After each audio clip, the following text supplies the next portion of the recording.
नमस्कार, मैं doctor Sunil Agarwal, cancer विशेषज्ञ। आज आपके सामने फिर एक बार आया हूँ कुछ एजुकेशनल वीडियोस को लेके, जिससे कि आपको फ़ायदा हो। जनरली पेशेंट जब मेरे पास आते हैं तो मैं उनको बोलता हूँ, मेरे से दिखाने के बाद हमारे काउंसलर हैं, आप उनसे मिल के जाइए। तो पेशेंट के मन में एक ही सवाल आता है कि सर, क्या मेरे को कोई मेंटल प्रॉब्लम हो गया है? क्या मैं पागल हो गया हूँ? क्या मेरे को साइकियाट्रिस्ट की ज़रूरत है? मैं क्यों जाऊँ? तो हर बार मेरे को उनको समझाना होता है।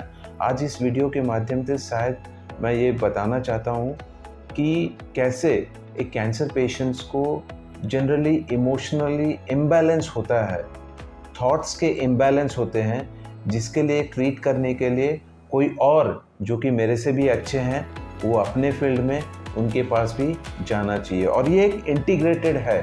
हमेशा मैं बोलता हूँ कि गले के नीचे वाला ट्रीटमेंट के लिए मैं बहुत बेस्ट हूँ, बट गले से ऊपर के लिए यानी माइंड के लिए, उसके लिए आपको एक प्रॉपर पर्सन के पास जाना होगा। तो इसीलिए आज मेरे साथ हैं हमारे फेमस साइकोलॉजिस्ट डॉक्टर नाना हैं, जो कि साइकोलॉजिस्ट हैं, और वो उनकी खासियत ये है कि वो कैंसर पेशेंट के लिए डेडिकेटेड हैं और अपनी सर्विसेज बिना शुल्क के वो लोगों को देते हैं, ताकि उनकी मनोबल, उनकी मन की स्थिति काफ़ी स्ट्रॉन्ग हो। यही प्रिंसिपल पे चलते हैं, जो कि मन के हारे हारे, उसी प्रिंसिपल पे चलते हैं, ताकि वो मन को हारने नहीं देते। तो welcome doctor Nana. Thank you sir. मैं पहला सवाल आपसे ये करूँगा कि हमारी जनरली पब्लिक यही सोचती है कि साइकियाट्रिस्ट एंड साइकोलॉजिस्ट में ऐसा क्या अंतर है, उन दोनों में ऐसा क्या फ़र्क है? जनरली दोनों को एक ही सोचते हैं, तो ऐसे क्या फ़र्क है उसमें? बिल्कुल सर, फ़र्क तो है सर। जो साइकियाट्रिस्ट डॉक्टर होते हैं sir, they are having the sir MBBS medical degree रहता है, और they can prescribe the medicine as per the symptomatic. But यहाँ पे सर जो हम एज ए माइंड स्पेशलिस्ट बोले या साइकोलॉजिस्ट बोले या क्लिनिकल काउंसलर हमको बोला भी जाता है, तो हम लोगों का सारा मन को ट्रीटमेंट करते हैं, उनका सारा भाव को चिंता करते हैं। और यहाँ पे आने के बाद खुल्लम खुल्ला से यार तो बिल्कुल अच्छी तरह से बोल पाते। और यहाँ पे एक भी बात हमने देखा हुआ है सर, हमारा लास्ट 15 साल का प्रैक्टिस पे, कि listening is sir good healing.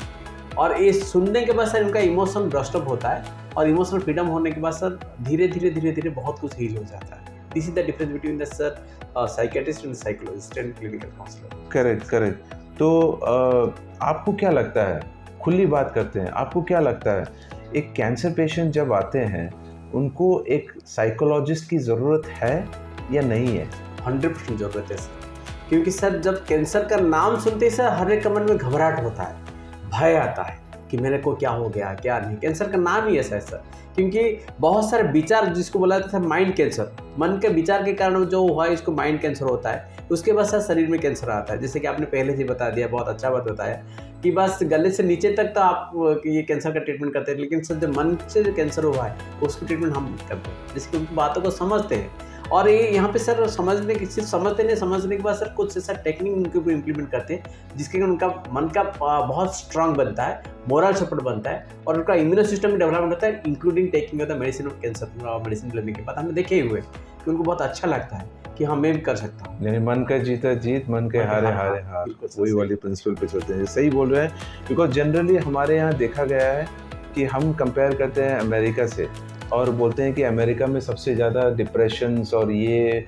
इनको इमोशनली इम्बैलेंस ज़्यादा होता है, बिकॉज वहाँ न्यूक्लियर फैमिली है, कोई देखने वाला नहीं है, लोग अकेले रहते हैं। हम तो इंडियन परिवार के साथ रहते हैं, हम भगवान पे बहुत ज़्यादा विश्वास करते हैं, हमारा धर्म हमको ये सिखाता है।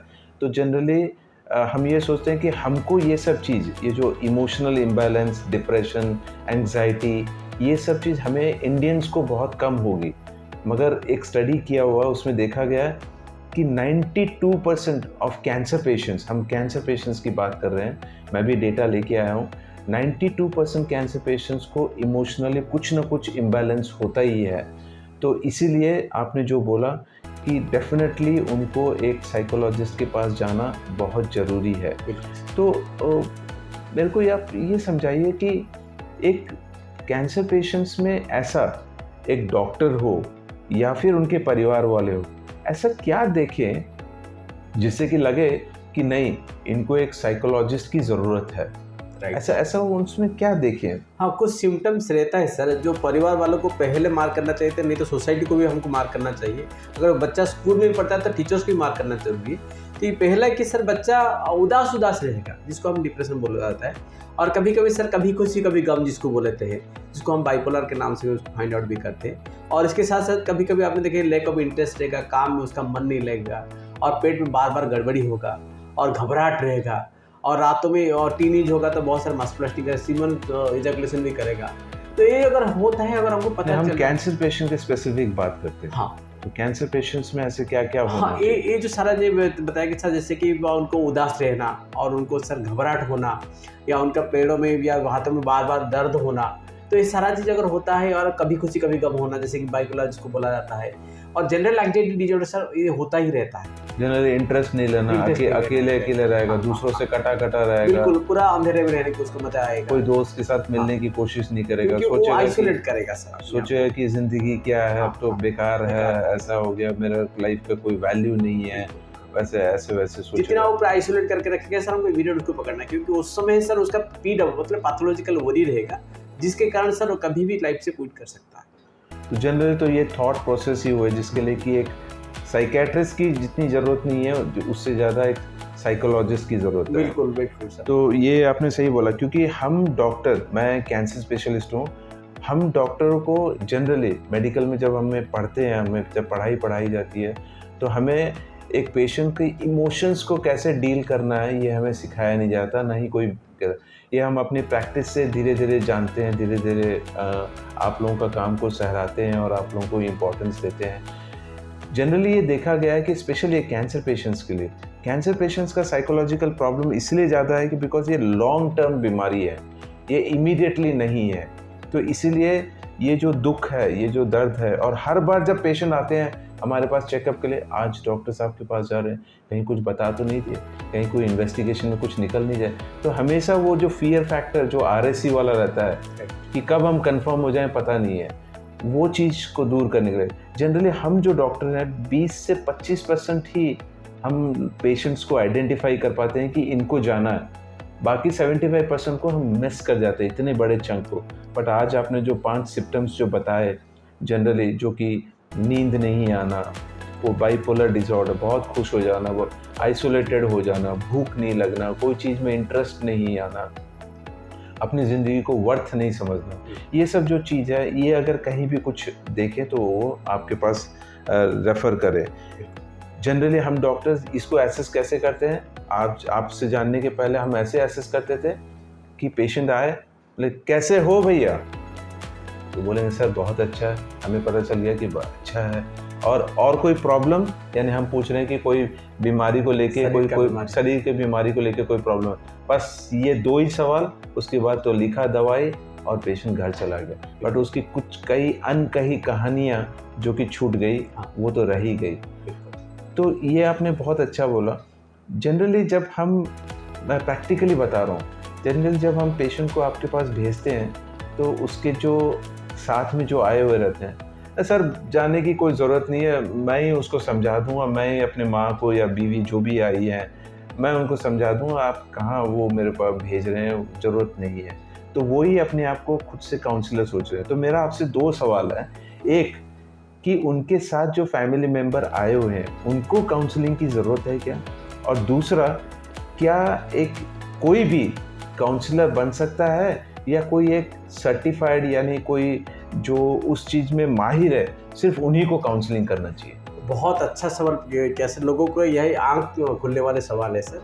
यहाँ पे सर किसी को भी सर बीमारी होता है तो सर पहले घर का लोग काउंसलर बनते हैं, और आप तो ये बोलते हैं कि sir family the best counsellor, अगर सही मार्ग पता होगा तो।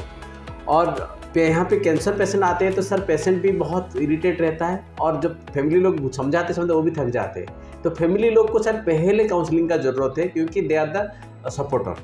जब तक उनको से सपोर्ट नहीं रहेगा ठीक से, तो वो पेशेंट को ठीक से देख नहीं पाएंगे, क्योंकि उनका हेल्थ वेल्थ हैप्पीनेस सारा खत्म होते हुए जा रहा है, और उनका भी मोरल डाउन होते हुए जा रहा है।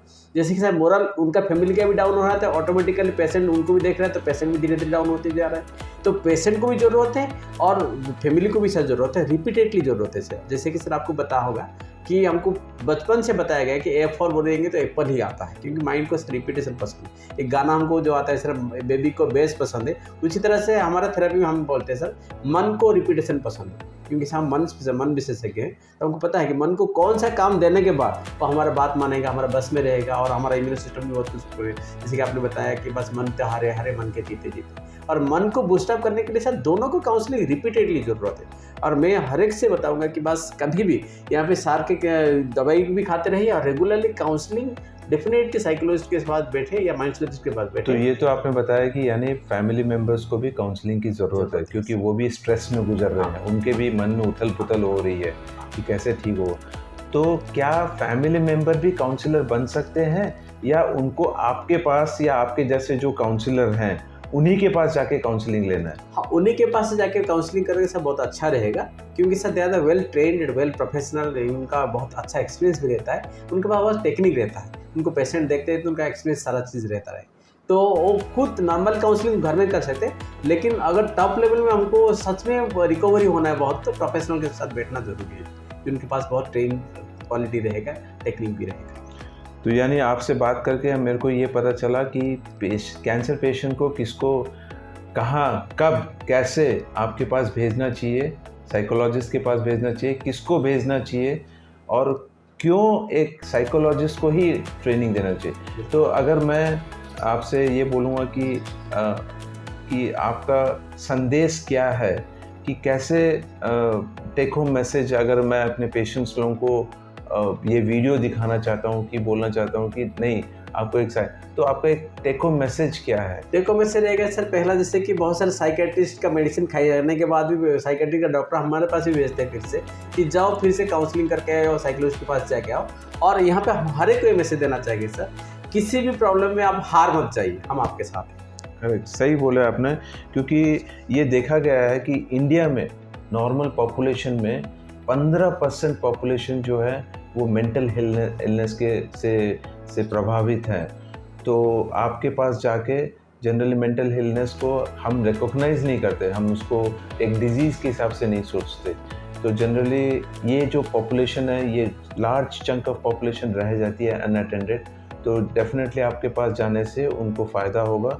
और मैं ये बोलूँगा कि कभी भी आपको कुछ भी थॉट प्रोसेस कुछ भी चल रहे हैं, चाहे वो फैमिली रिलेशन को लेके हो, चाहे अपने डिसफिगरमेंट को लेके हो, चाहे अपने लुक को लेते हुए हो, चाहे अपने थॉट्स को लेते हुए, कुछ भी लेते हुए, आपको apart from your primary doctor जो कि बीमारी ठीक करते हैं, आपको एक साइकोलॉजिस्ट से होते हुए निकलना चाहिए, ताकि आपकी ज़िंदगी आसान हो जाएगी। Thank you very much. आशा करते हैं हम नेक्स्ट वीडियो में कुछ और जानकारी देंगे, जिससे कि आपकी लाइफ अपार्ट फ्रॉम डिजीज़ के अलावा मेंटल हेल्थ, जो कि WHO भी बोलता है कि इट्स ए फिज़िकल के अलावा मेंटल भी फिटनेस रहना चाहिए, वो भी आपका हो। धन्यवाद। वेरी वेरी थैंक्स सर, बहुत अच्छा इन्फॉर्मेशन दिया लोगों को सर। और एक छोटा सा जाते जाते एक छोटा सा बात मैं बता दूंगा कि कुत्ता जब मरता है सर, 50 कुत्ते उसको सपोर्ट करने के लिए आ जाते हैं, और एक आदमी को जब प्रॉब्लम होता है तो हम पीछे क्यों हट जाएंगे। चलिए आदमी को मदद करते हैं, and there will be a very big change in our society, in our family, and let's work for the happiness. Thank you.